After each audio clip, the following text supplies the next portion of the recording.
വീട്ടിലൊരു പണിയില്ലാണ്ടിരുന്ന ഞാൻ സ്വാഭാവികമായിട്ടും ഇപ്പോൾ എക്സാമൊക്കെ കഴിഞ്ഞുകൊണ്ട് കൂട്ടുകാരൻ്റെ വീട്ടിലേക്ക് പോയിക്കൊണ്ടിരിക്കുകയാണ്.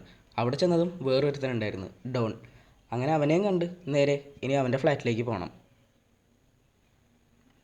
ഈ ഇരിക്കുന്നതാണ് വർഗീസ്. ഇവൻ്റെ ഫ്ലാറ്റിലേക്കാണ് ഞാൻ ഇന്ന് വെറുതെ വന്നത്. നോക്കുമ്പോഴത്തേക്കും വേറൊരുത്തനും വീഡിയോ കോൾ ചെയ്തിട്ടുണ്ടായിരുന്നു. പിന്നെ കുറേ നേരം അവനായിട്ട് സംസാരിച്ച് ചാറ്റൊക്കെ ചെയ്തങ്ങിരുന്നു. ഇവൻ്റെ ഫ്ലാറ്റിൽ നിന്ന് പുറത്തേക്ക് നോക്കിയാൽ നല്ല അത്യാവശ്യം കുഴപ്പമില്ലാത്ത നല്ല വ്യൂവും അതുപോലെ തന്നെ നല്ല കാറ്റും കാണാനായിട്ട് പറ്റും. നല്ല രസമുണ്ടായിരുന്നു. പിന്നെ താഴത്തെ പള്ളിയിൽ എന്തോ പരിപാടി നടക്കുന്നുണ്ട്. പിന്നെ പതുക്കെ ഞങ്ങൾ ബോറടിച്ചുകൊണ്ട് തന്നെ മുകളിലേക്ക് പോയി.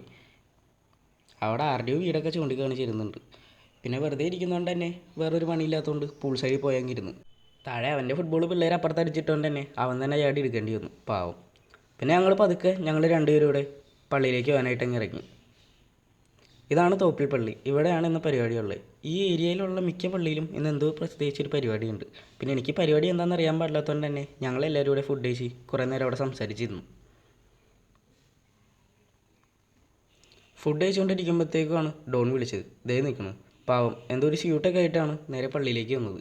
പിന്നെ അവനും ചേട്ടനൊക്കെ ആയിട്ട് കുറേ നേരം സംസാരിച്ചിരുന്നു ഞങ്ങൾ പതുക്കെ അങ്ങ് ഇറങ്ങി. ഞാൻ പതുക്കെ പള്ളിയിൽ നിന്ന് ഇറങ്ങിയതും ഒരു കടയിൽ പോയി ഒരു സോഡയും കുടിച്ച് വെയിറ്റ് ചെയ്യുമ്പോഴത്തേക്കും എൻ്റെ ഇക്കാക്ക എന്നെ വിളിക്കാനായിട്ട് വന്നു. പിന്നെ സുഖമല്ലേ, വിളിക്കാനും കൊണ്ടുപോകാനും ആളുണ്ടെങ്കിൽ ഞാൻ എവിടെ വേണമെങ്കിലും ഞാൻ പോകും.